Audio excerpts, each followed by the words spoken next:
Hola, ¿cómo están? Este es el primer reporte legislativo del 2020, de la primera semana de enero 2020.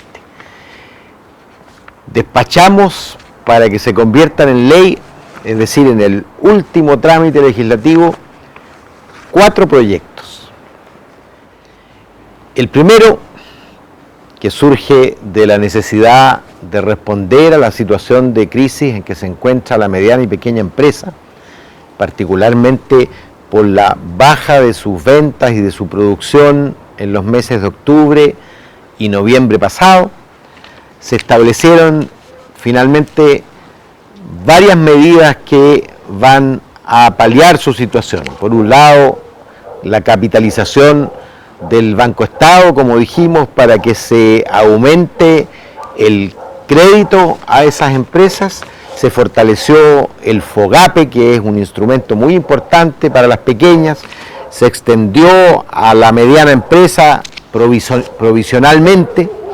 Se difirió el pago del IVA en función de la caída que hayan tenido en octubre o noviembre de sus ventas. Se permitió también a los municipios que con acuerdo del Consejo Municipal pospongan el pago de las contribuciones.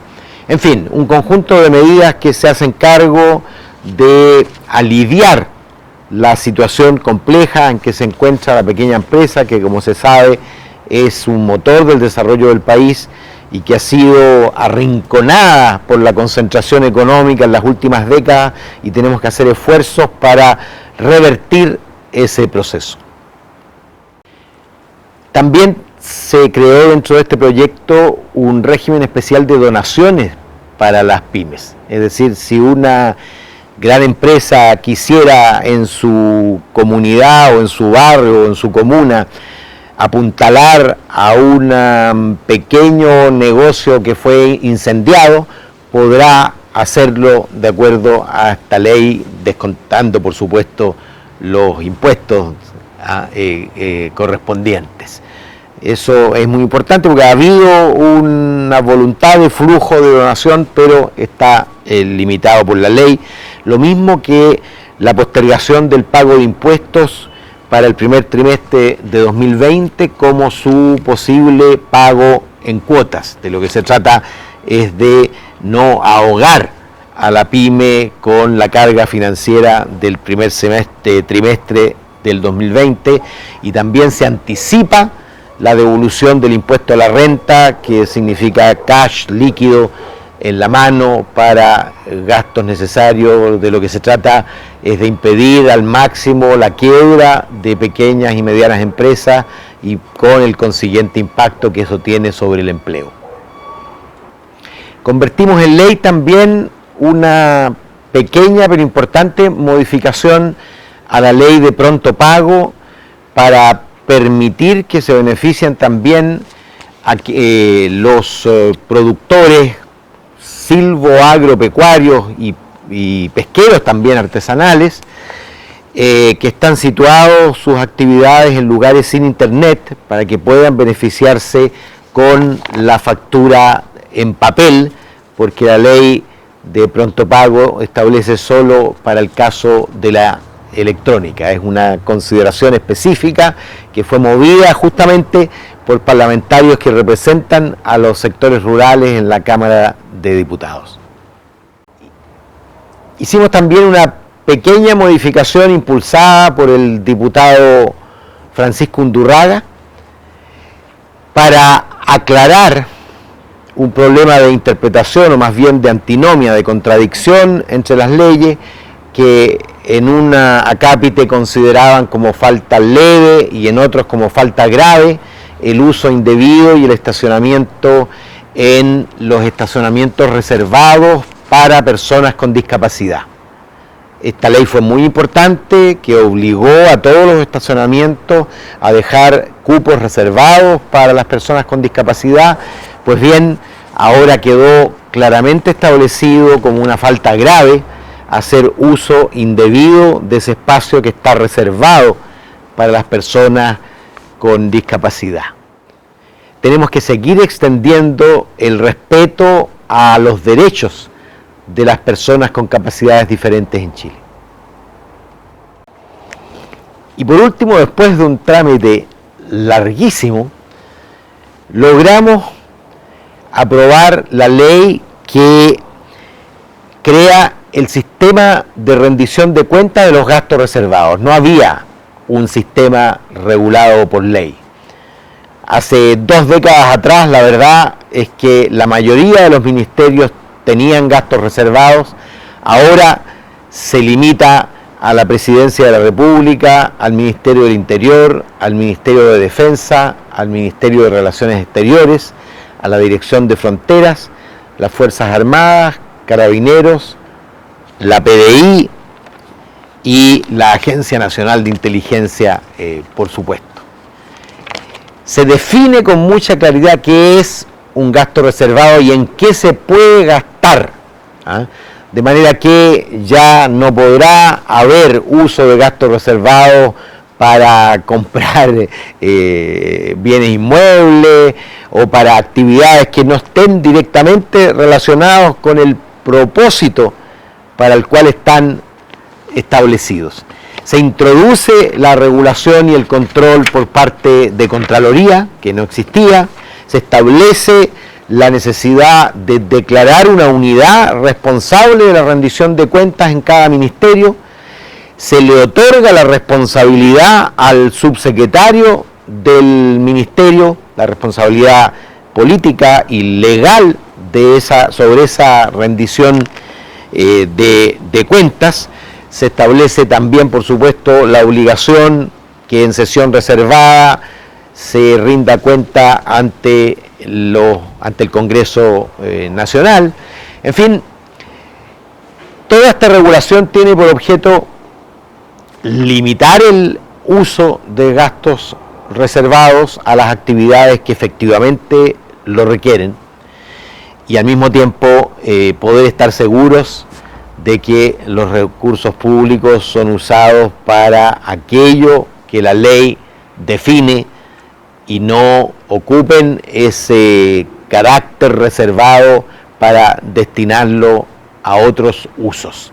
Esta es una ley que fue muy larga y muy difícil y la verdad es que hay que felicitar al ministro de Defensa porque logró tejer un acuerdo, construir un acuerdo tanto en la Comisión de Hacienda de la Cámara, en la Cámara misma y luego también en el Senado.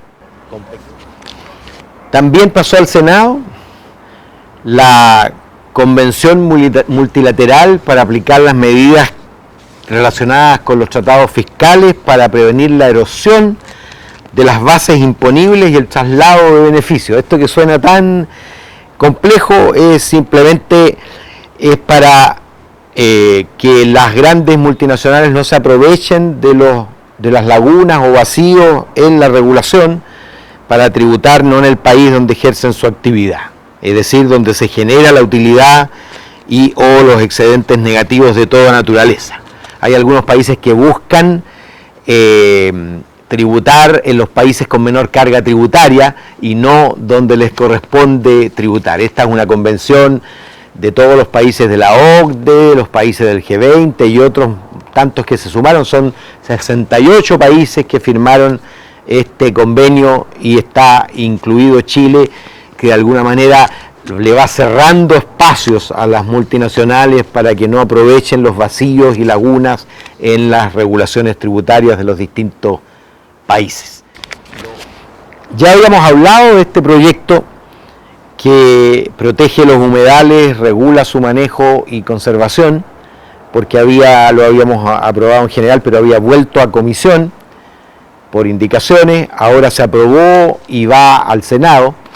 Lo interesante es que define en la ley el concepto de humedal, lo establece legalmente como sitio prioritario de conservación, establece como ilegales las actividades de contaminar, destruir, modificar, etcétera, y también establece sanciones, es decir, multas a quien comete esas transgresiones. Es muy importante esta regulación, es complementaria a un proyecto que aprobamos hace varios meses ya sobre los humedales urbanos. Este es un proyecto más general que incluye a todos los humedales, que los define con precisión, que los eleva a la categoría de sitios prioritarios de conservación y establece sanciones para quien contamina, daña, modifica, etc. Esto es muy importante.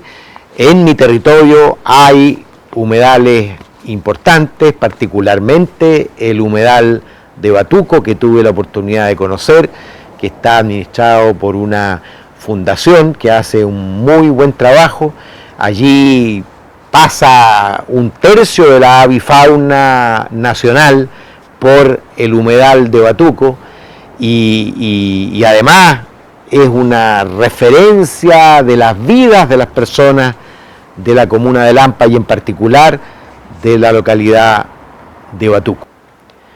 Y finalmente, después de mucho esperar, por el empuje de Tucapel Jiménez, miembro de la Comisión de Derechos Humanos, finalmente se votó en general, 73 votos a favor, 36 en contra y 18 abstenciones, el proyecto que tipifica la incitación al odio y la violencia. Este es un proyecto originalmente enviado por Michelle Bachelet, que respaldó este gobierno de Sebastián Piñera y que experimentó muchas modificaciones porque también se incluyó un tema complementario que es el negacionismo referido a las violaciones ocurridas durante la dictadura a los derechos humanos en Chile. Esto volvió a comisión, como digo, porque hay indicaciones. La derecha no se convence de la necesidad de regular y de sancionar el negacionismo referido específicamente a las violaciones de derechos humanos, la dictadura en Chile. Hay mayor consenso respecto de tipificar el delito de incitación al odio y a la violencia.